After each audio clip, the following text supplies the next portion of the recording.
Bandidos, what up, your boy Tux here, and if you've jumped into Phase 1 of the Division 2's Year 7 Season 2 PTS like I did, you probably had some strong opinions on Retaliation's timers feeling tight or the agitation meter dragging too slow. The devs clearly took notes from all the community input, and now Phase 2 is rolling out tomorrow, August 27th at 2 p.m. CEST, running until September 1st at the same time. This wasn't in the original plan, but it's all about nailing stability fixes to make the launch smooth as butter, while slipping in balance tweaks that directly address what we flagged. Not everything's here yet, but the changes we do get refine the experience without overhauling it, potentially cutting frustration by half based on how similar feedback loops improved past seasons. There's some whoppers in here I can't wait to share with you. So let's break it down so you know exactly what to test and why it matters for your builds. Lock and load,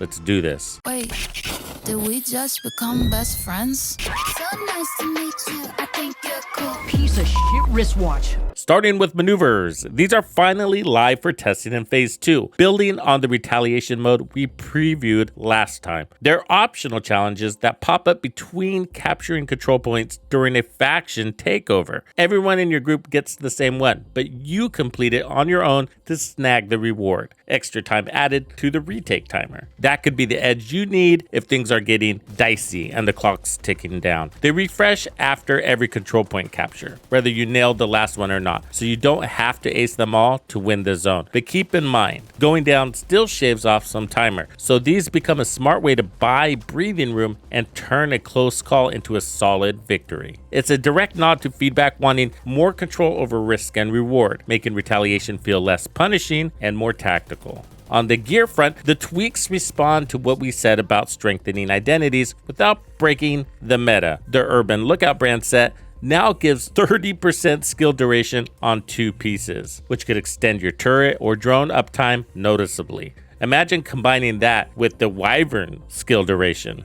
Things can get crazy. Then there's Tipping Scales gear set, refined for LMG lovers. The throttle control talent builds stacks up to 50 while shooting, each granting 0.5% weapon handling and 4% critical hit damage. That's up from 2% and stacks up serious sustain, potentially boosting your crit output by 200% at max if you're suppressing enemies non-stop. The backpack snowball talent amps the crit damage per stack to 7%, previously from 4%, pushing it even further for those high magazine beasts. This gear set was already really good. It gives you an extra large bag and was competing with Striker, although Striker was still stronger. We're going to have to put this to the test to see how it stands up now. Overdog exotic gloves get the weakest link talent, amplified weapon damage by 30% against the lowest tier enemies in the fight, like fodder mobs, which is going to speed up trash clears and frees you to focus on elites faster. So there wasn't any real change there. They just clarified the text in the talent. Weapons and talents see some adjustments too. So the Shroud Exotic M700 Carbon Sniper keeps its high priority target talent, amplifying damage by 125% to the highest ranking enemies like bosses or hunters, making it a monster for priority takedowns. Think melting a rogue in a single shot. Devs noted it's not playing nice with Headhunter right now, but they're on it. So test that interaction if you're a sniper fan. Soft Spot talent gives 27% weapon damage for 15 seconds after popping a weak point, with the perfect version bumping to 32%. Those are some nice increases. Before, the standard Soft Spot talent was at 19% weapon damage for 15 seconds, and the perfect version was at 24%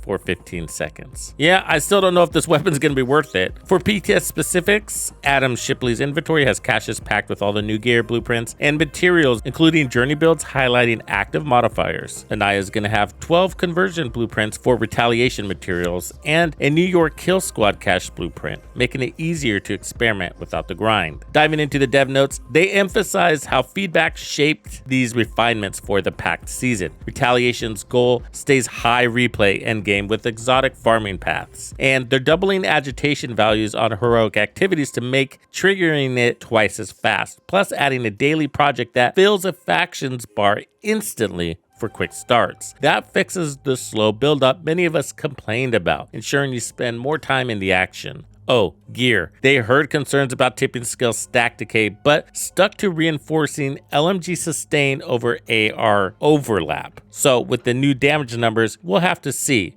But I gotta say, it looks promising. The Tempest Exotic Pistols talent is meant as a light survivability perk for shield users, not a build cornerstone. And they mentioned that they even considered not putting a talent on it because they're content that the weapon damage itself with its fully auto capabilities is the real highlight. In other words, the talent isn't really meant to be built around, it's a survivability perk for when your shield breaks. And they'll continue to watch data since this weapon doesn't get released until the climax mission. And overall, these notes show transparency and balancing community wants with their vision. And I'm glad to see it. This Phase 2 feels like a collaborative win, honing what we saw in Phase 1 into something tighter and more player-friendly. If stability holds, launch could see retention jump as farms get efficient and builds diversify. Hop in tomorrow if you're able, test those maneuvers in Heroic Retaliation, and think about how that extra timer changes your approach. Does it make you bolder? I'll be testing all of the changes and reporting back to you. So for now, share your takes in the comments. Let's hash it out. I'll see you in the rendezvous. Thank you for hanging out with me. I'm Tuxedo Bandido, and if you found this video helpful, be sure to hit the like, subscribe, and turn on your notifications so you don't miss out on the good stuff I have coming for you. And if you like content like this, be sure to check out the video I have recommended for you right here. If you have anything you would like me to cover, be sure to let me know in the comments below. And thank you to all the channel members and donors who make things possible. Tux Nation wouldn't be the same without you.